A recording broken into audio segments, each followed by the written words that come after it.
ஒரு நாவு போதாதே, நீர் செய்ததை சொல்ல இந்த ஆயுள் போதாதே.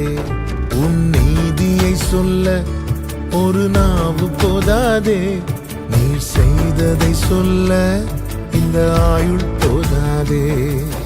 இன்று என்னை காண்பதெல்லாம் உம்மால் தானே வந்தது.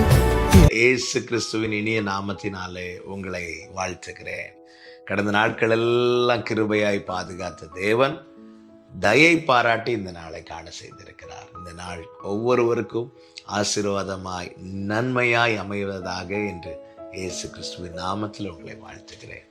1 சாமுவேல் 9வது அதிகாரம் அதனுடைய 4வது வசனம். அப்படியே அவன் எப்ராயிம் மலைகளையும் சலீஷா நாட்டையும் கடந்து போனான். அங்கே அவைகளை காணாமல் சாலீம் நாட்டை கடந்தார்கள். அங்கேயும் காணவில்லை. பென்யமீன் நாட்டை உருவ கடந்தும் அவைகளை காணவில்லை. கர்த்தருடைய பரிசுத்த நாமத்திற்கு மகிமை உண்டாவதாக. சவுல் இஸ்ரவேலின் முதல் ராஜாவாக தெரிந்தெடுக்கப்பட்ட சவுல் தான் தெரிந்தெடுக்கப்படுவதற்கு முன்னதாக தன் தகப்பனுடைய கழுதை காணாமல் போகிறது. அதை தேடும்படி அவனும் வீட்டு வேலைக்காரர்கள் ஒருவனுமாக புறப்படுகிறார்கள். பல இடங்களிலே தேடித் திரிகிறார்கள். அலைச்சல் உண்டானதை தவிர அந்த தேடுதலில் ஒரு பிரயோஜனமும் காணப்படவில்லை.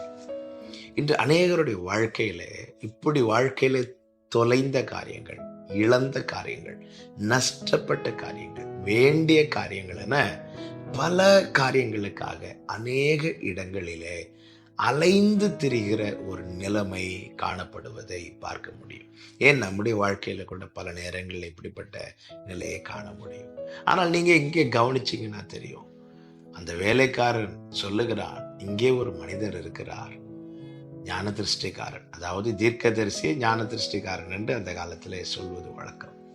அவரிடத்தில் போனால் அவர் நமக்கு தெரிவிப்பார் என்று சொல்லி சரியாய் சாமுவேல் எடுத்து போகிறார்கள். அப்பொழுது அவர்களுக்கான காரியங்கள் வெளிப்படுத்தப்பட்டது. அந்த அலைச்சலுக்கு ஒரு முற்றுப்புள்ளி வைக்கப்பட்டது.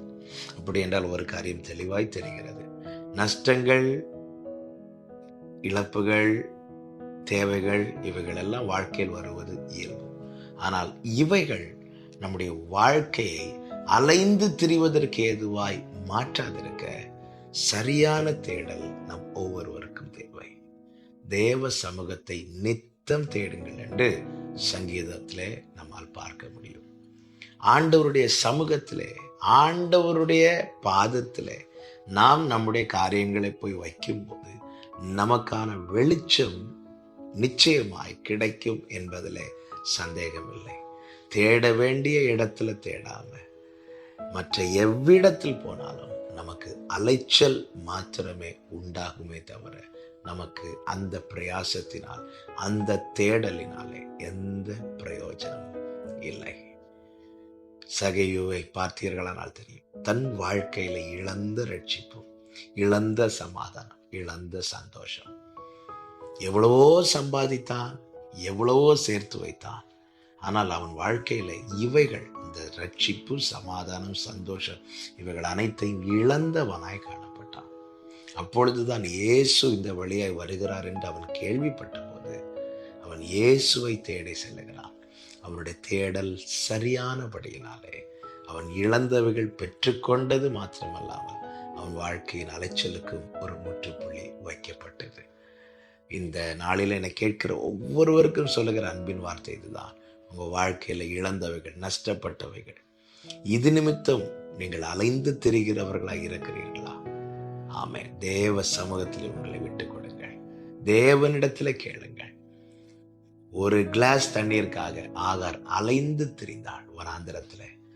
கடைசியில பார்த்தாள், நான் அலைவதனால் ஒரு பிரயோஜனம் இல்லை, தேவ சமூகத்தில் அமர்ந்து அழுவதினாலே பிரயோஜனம் என்று சொல்லி அவள் போய் உட்கார்ந்தாள் என்று சொல்லப்பட்டிருக்கிறது. ஏற்கனவே அவளுக்கு தரிசனமானவர், நீர் என்னை காண்கிற தேவன் என்று இவளே அவரை பார்த்து சொன்னவர், அவர் சமூகத்தில் போய் உட்கார்ந்து அழ ஆரம்பிச்சிட்டார். அலைச்சலினாலே பிரயோஜனம் கிடையாது. ஆனால் தேவ சமூகத்தில் அமர்ந்து அழுவதினாலே மிகுந்த பலன் உண்டு. அந்த பலன் தான் அவள் கண்கள் திறக்கப்பட்டு அவளுடைய அலைச்சலுக்கு முற்றுப்புள்ளி வைக்கப்பட்டது. இந்த நாளிலே ஐயோ, இந்த காரியத்துக்காக இவர்களை பார்க்க வேண்டுமே, அவர்களை பார்க்க வேண்டுமே, அங்கே போக வேண்டுமே, இங்கே போக வேண்டும் என்று ஒரு அலைச்சலின் அனுபவத்துக்குள்ள இருந்து இதை கேட்டுக்கொண்டிருக்கிற ஒவ்வொருவருக்கும் சொல்லுகிற வார்த்தை, ஆண்டவர் சமூகத்தில் அமருங்கள், கர்த்தரிடத்தில் உங்கள் காரியத்தை வெளிப்படுத்துங்கள். கர்த்தர் நிச்சயமாய் அதற்கான வெளிச்சத்தை தந்து அலைந்து திரிகிறவர்களாய் அல்ல, உங்களை நேர்வழியாய் நடத்தி உங்கள் காரியங்களை வாய்க்க பண்ணுவாராக. செபிக்கலாமா? நல்ல தகப்பனை, இரக்கமுள்ள பிதாவே, நன்றி செலுத்துகிறோம். நீர் நல்லவர்.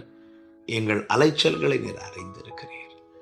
எங்கள் அலைச்சலுக்கு முற்றுப்புள்ளி வைத்து எங்களை நேர்வழியாய் நடத்தி காரியங்களை வாய்க்க பண்ணுகிறவரே, உம்முடைய சமூகத்தில் அர்ப்பணிக்கிறோம். இயேசுவின் நாமத்தில் பிதாவே, ஆமென்.